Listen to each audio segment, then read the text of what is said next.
नमस्कार दोस्तों, स्वागत है आप लोगों का इस वीडियो में। दोस्तों, इस वीडियो में हम अभ्यास 14 ए को देखेंगे। इसके पूर्व के वीडियो में इससे पूर्व की एक्सरसाइज जो थ्योरी पोर्शन को देख लिया हमने।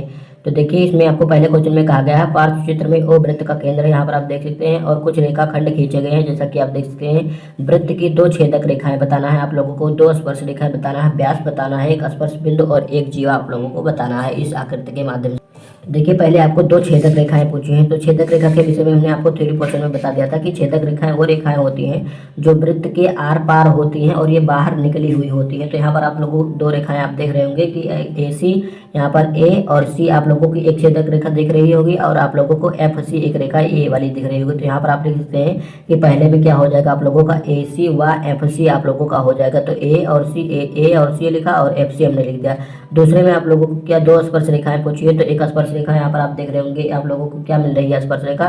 तो स्पर्श रेखा आप लोगों को लिखना है। तो बिंदु यदि पूछता तो ए हो जाता, लेकिन रेखा पूछा गया तो ये आप लोगों को 2 रेखाएं दिख रही होंगी। तो कौन कौन सा रेखा हो जाएगा, एफ जी हो जाएगा व आप लोगों का जी एच हो जाएगा। 2 स्पर्श रेखाएं। तो एफ जी कहाँ पर है, आप देख सकते हैं कि एफ और जी ये वाली स्पर्श रेखा के विषय में बताया गया है और जी एच आप लोगों को बताया गया है। तो जी एच ये वाली स्पर्श रेखा के विषय में बताया गया है। अब आपको तीसरे में एक व्यास पूछा गया है। तो तीसरे में एक व्यास बता दीजिए जो केंद्र से होकर जाता हो। तो व्यास आप लोग देख रहे होंगे ए और बी, ए बी आप लोगों को एक व्यास दिख रहा होगा। और आपको चौथे में क्या पूछा गया है, चौथे में एक स्पर्श बिंदु पूछा गया है।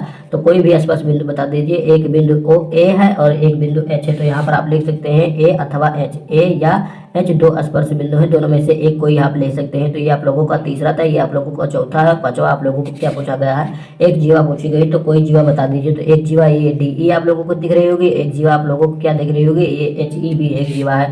तो यहाँ पर डी ई लिख सकते हैं या लिख सकते हैं एच ई, 2 जीवाएं हैं। एक आप लोग लिख लीजिए, एक आप लोगों को पूछा गया तो एक ही लिख सकते हैं। दूसरे क्वेश्चन में आपको कहा गया है कि केंद्र O और त्रिज्या R वाले एक वृत्त की स्पर्श रेखा T है जो वृत्त को P बिंदु पर स्पर्श करती है। यदि रेखा T पर स्थित कोई अन्य बिंदु की हो तो निम्नलिखित कथनों में सत्य असत्य कथन छाटिए। तो पहले आकृति बता देता हूँ जिससे आपको समझने में आसानी हो। प्रकार की कुछ आकृति होगी उसकी आपको बताया गया है। ओ वृत्त है, यहाँ पर यह स्पर्श बिंदु P बताया गया है, एक रेखा स्पर्श रेखा T बताई गई है, एक बिंदु आपको P बताया गया है कि इसी स्पर्श रेखा पर लीजिए। तो यहाँ पर हमने लिखा। अब आपको पूछा गया है कौन सा कथन सत्य होगा, आकृति देखकर बताना है और कौन सा असत्य होगा। तो पहला देखिएगा, पहला आप लोगों का ओ क्यू बड़ा है आर से। तो ये देखिए ओ क्यू, ये क्यू है, ये क्यू है। तो इसको यदि आप मिलाना चाहें तो यहाँ पर मिला सकते हैं कि ओ क्यू बड़ा है आर से, यानी त्रिज्या से बड़ा है। तो त्रिज्या से आप देख रहे होंगे त्रिज्या यहीं तक है और ये यहाँ पर है, तो ये बड़ा है, ये बड़ा है। तो इस प्रकार से कौन सा कथन हो जाएगा, ये कथन आप लोगों का सत्य हो जाएगा। तो मैं यहाँ पर लगा देता हूँ, आप लोग अभ्यास पुस्तिका में कीजिएगा, यहाँ पर लिखिएगा।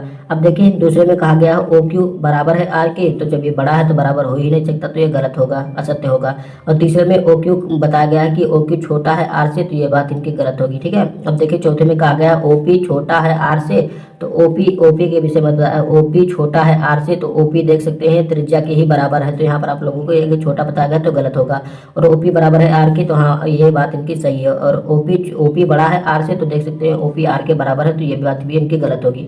तो यहाँ पर आप देख सकते हैं सत्य सत्य भी हमने छाट दिया। अब आपको कहा गया है कि 3 में जीवा और छेदक रेखा में क्या अंतर है, चित्र बनाकर स्पष्ट कीजिए। तो चित्र बना के मैं दिखाता हूँ। तो यहाँ पर आप एक चित्र देख रहे होंगे, इस चित्र में हमने एक जीवा बनाई है, एक छेदक रेखा बनाई है। तो ए बी आप लोगों को जो दिख रहा होगा ये जीवा है। तो मैं यहाँ पर लिख देता हूँ जीवा बराबर ए बी आप लोगों को दिया गया है। छेदक रेखा यहाँ पर एम है, तो मैं यहाँ पर लिख देता हूँ कि छेदक रेखा जो आप लोगों को है एम एन है। और क्यों है, दोनों में अंतर क्या है। तो यहाँ पर आप देख रहे होंगे कि ए बी जो है ये परिधि पर केवल मिल रही है, केवल इसको टच कर रही है वृत्त को। लेकिन यहाँ पर जो एम एन है ये वृत्त के 2 बिंदुओं को प्रतिच्छेद कर रही है। यहाँ पर इसको प्रतिच्छेद कर रही है और यहाँ पर इसको प्रतिच्छेद कर रही है, यानी ये छेदती हुई बाहर निकल जा रही होगी। तो इस प्रकार से आप देख सकते हैं जीवाएं इसके भीतर ही होती है, केवल टच करती हैं, और ये जो है इसको छेद कर बाहर निकल जाती है।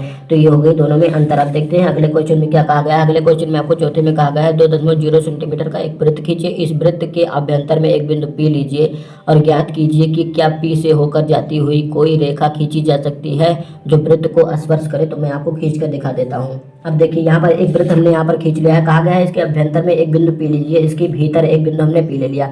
अब कहा गया है कि इससे कोई ऐसी रेखा खींचिए जो इस वृत्त को स्पर्श करती हुई जाती हो। तो यहाँ से यदि हम कोई रेखा खींचेंगे तो इसको छेदती हुई जाएगी, यानी ये छेदक रेखा होगी।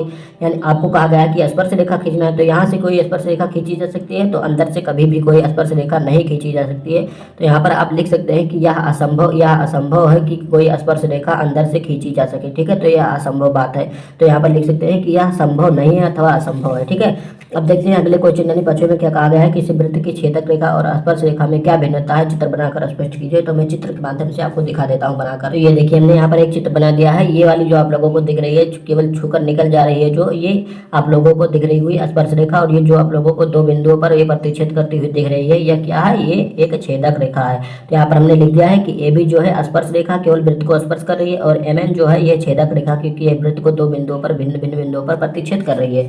अब आपको छोटे क्वेश्चन में क्या कहा गया है, क्या व्यास वृत्त की छेदक रेखा होती है। व्यास मैं आपको बनाकर दिखा देता हूँ। ये कोई वृत्त है तो व्यास क्या होता है, इसके केंद्र से होकर जाता है इस प्रकार से। तो ए और बी आप लोगों का जो दिया गया है यह व्यास है। तो हमने आपको बताया था, तो आप बताइए कि क्या यह छेदक रेखा है। तो आप लोगों से छेदक रेखा पूछा गया, तो यह छेदक रेखा होगी।